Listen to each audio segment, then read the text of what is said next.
APS काढण्याची कार्यपद्धती व त्यासाठी लागणारे साहित्य: सँड, प्लेट, ब्रश, पेपर आणि वजन काटा. प्रथम आपण प्लेट ठेवून वजन काटा 0 असल्याची खात्री करणे. दिलेल्या सीव APSच्या चार्टप्रमाणे 1 नंबरचा सीव असतो तो 1700 आणि लास्ट नंबर असतो ते पॅन. अशा प्रमाणे सीवचा सेट अरेंज करून मग त्यामध्ये मोल्डिंगवरून घेतलेले वजन करूनचे सँड त्यामध्ये घालून सीव चालू करते. पहिली आपण सीव बघितलेली आहे ते 1700 मायक्रॉन. चार्टप्रमाणे 1700 मायक्रॉन आपली पहिली सीव असणार आहे. लास्ट जे आहे ते पॅन असणार आहे. आपण आपला सेट पूर्णपणे तयार करून घेतलेला आहे. आणलेली सॅम्पल सँड वजन करून घ्यायचे आहे. 100 ग्रॅम सँड वजन करून घ्यायले.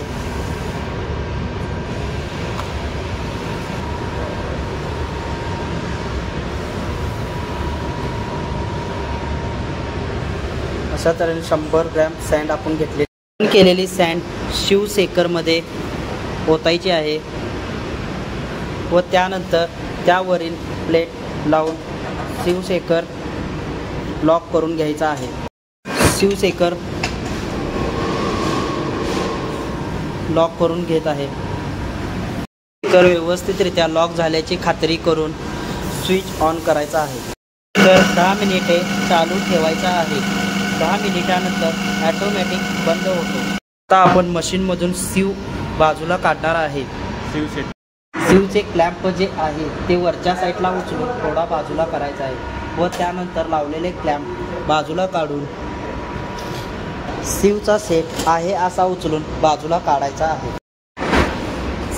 सीव सेकरमधून काढलेले सीव मधील सँड पेपरवरती घेऊन ब्रशच्या साहाय्याने स्वच्छ करून घ्यायचे आहे.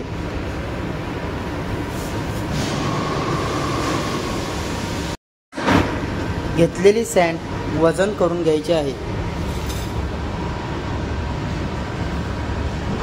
0.550 ग्रॅम. घेतलेल्या सँडचे वजन सीव वाईज एका कागदावर लिहून घ्यावे व त्यानंतर स्टँडर्ड फॉर्मॅटमध्ये टाकून घ्यायचे आहे.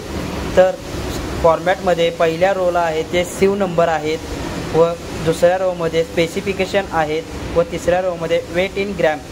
त्यामध्ये आपण घेतलेले वजन अशा प्रकारे ॲड करायचे आहे व त्यानंतर आपला APS कॅल्क्युलेशन करून 54.49 आलेला आहे.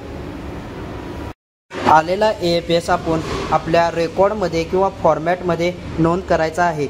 आपल्या APS आता आलेला आहे तो 54.49 आणि व त्याची रेंज आहे ती 50 ते 60.